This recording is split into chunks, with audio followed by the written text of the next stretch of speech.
Hello students, कैसे हो आप। आज हम साइंस का फर्स्ट चैप्टर करने वाले हैं जिसका नाम है natural resources air water and land.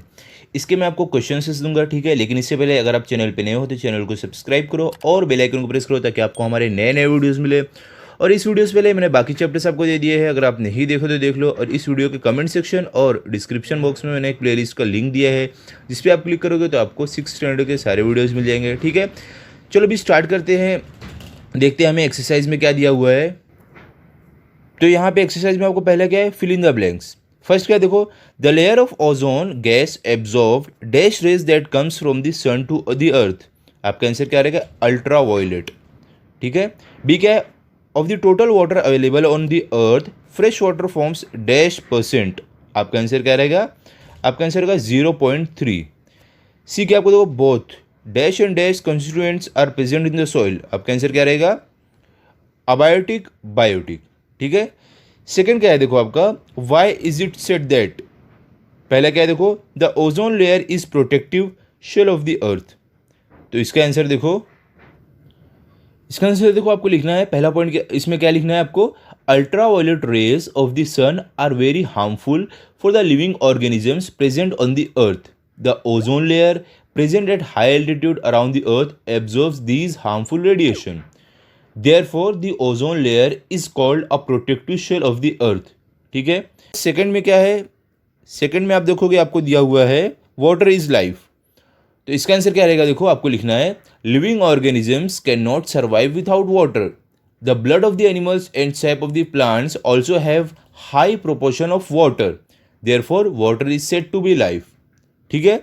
सी क्या देखो आपको, sea water is useful even though it is not portable. तो आपको इसमें क्या लिखना है, इसमें आपको लिखना है देखो, there are many aquatic organisms in the marine water water of the sea and oceans. Some of these are edible varieties such as fish, crab, prawn, bivalves, oysters, lobsters etcetera. उसके बाद आपको लिखना है, fishery is an important occupation of coastal people which is entirely dependent on seas. Third आपको लिखना है, salt, iodine and some other minerals are obtained from the sea, from the C water. Last में आपको लिखना है, all these facts explain to us that though sea water is salty it is useful, ठीक है। आगे देखते हैं आपको थर्ड में क्या दिया हुआ है। थर्ड में है आपको, व्हाट विल हैपन इफ। पहला क्या है देखो, A microbes in the soil get destroyed. आपको देखो इसमें लिखना है, if all the microbes in the soil are destroyed, the processes of decomposition and weathering would not take place. The humus will not be formed due to lack of decomposition process. The dead and decaying matter will remain scattered everywhere on the earth. ठीक है, आगे देखते हैं। अभी आपको देखो second में क्या है, सेकंड में आपको the number of vehicles and factories in your surroundings increases. तो इसमें आपको क्या लिखना है, in vehicles as well as factories there is continuous combustion process occurring. Particularly in vehicles there is incomplete combustion of the fossil fuels releasing many air polluting gases in the atmosphere. उसके बाद आपको लिखना है आखिरी में, if the number of vehicles and factories in our surrounding increases then it will be hazardous for the environment and health of the entire living world, ठीक है। C क्या देखो आपको, the total supply of potable water is finished। तो देखो इसमें क्या लिखना है आपको, if the total supply of portable water is finished the living world will also come to an end, ठीक है। फोर्थ क्या देखो आपको, मैच द फॉलोइंग। इसमें देखो आपको ग्रुप ए ग्रुप बी दिया हुआ है और यहाँ पे आपको मैच करके आंसर लिखना है। तो देखो मैं आपको डायरेक्ट आंसर देता हूँ। इसमें आपको देखो पहला आपका क्या है, कार्बन डाइऑक्साइड। तो इसका आंसर क्या रहेगा आपका, इसका आंसर कार्बन डाइऑक्साइड का आंसर आपका रहेगा plants and food production. Second है ऑक्सीजन, इसका क्या रहेगा, कंबशन। थर्ड आपका वाटर वेपर, इसका क्या रहेगा, रेन। फोर्थ है आपका माइक्रोब्स, इसका आंसर आपका क्या रहेगा, जनरेशन ऑफ सॉइल, ठीक है। आगे देखते हैं, आगे आप देखोगे क्या है आपको सेकंड में, फिफ्थ में, नेम द फॉलोइंग। पहला क्या है, कॉन्स्टिट्यूएंट्स ऑफ द बायोस्फीयर। तो इसमें आपको क्या लिखना है, इसमें आपको लिखना है एनिमल्स एंड प्लांट्स। सेकंड क्या है, biotic constituents of the soil. इसमें क्या लिखना है आपको, microbes, insects, rodents like rats and mice. C क्या आपको, फॉसिल फ्यूल। इसमें आपको क्या लिखना है, पेट्रोल, डीजल, केरोसिन। डी आपको इनर्ट गैसेस इन एयर, इसमें आपको क्या लिखना है, argon, helium, neon, krypton, xenon. E आपको gases that are harmful to the ozone layer, आपको क्या लिखना है, क्लोरोफ्लोरोकार्बन्स, कार्बन टेट्राक्लोराइड। ठीक है, आगे देखते हैं। 6 में आपको ट्रू और फॉल्स, इसमें ए क्या है, देखो आपको land and soil are the same things, आपका ये है फॉल्स। ठीक है।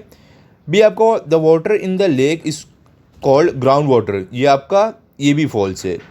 सी क्या है आपका, it takes about 1000 years to form a 25 centimetre thick layer of soil, ये आपका ये भी फॉल्स है। डी क्या आपको देखो, रेडन is used in decorative lights, ये भी फॉल्स है। ठीक है, ये आपके सब फॉल्स है। आगे जाते हैं, आगे देखते हैं अभी आपको क्या दिया हुआ है।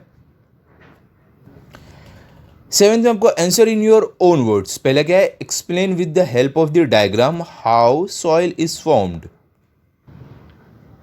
तो इसमें देखो आप ऐसे डायग्राम बना सकते हो, उसके बाद आपको इसमें लिखना क्या है, soil is formed by natural process, heat, cold and the rain water causes weathering of the bedrock, this weathering process forms stones, sand and soil from the original rock, this supplies the abiotic components of the soil, microbes, worms, insects and rodents further adds to the process of soil formation।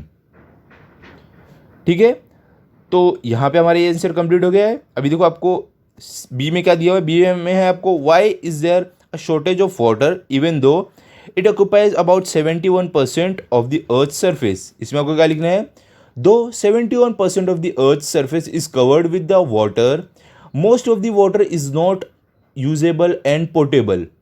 उसके बाद आपको लिखना है 97% of this water is salty water of the sea, this water can not be used for agriculture और for drinking, cooking etcetera. उसके बाद आपको last में लिखना है, due to all these reasons there is always a water shortage even though the 71% of the earth surface is occupied by water. C क्या देखो, what are the various constituents of air, write their use.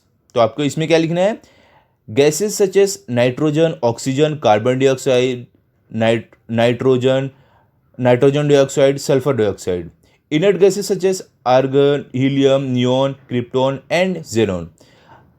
उसके बाद देखो आपको uses of the constituents of air में लिखना है, पहले देखो नाइट्रोजन में क्या लिखना है, आप क्या लिखोगे, nitrogen helps in building up proteins in the living organisms. Oxygen में आपको क्या लिखना है, oxygen is essential for the respiration and also for combustion of all the substance।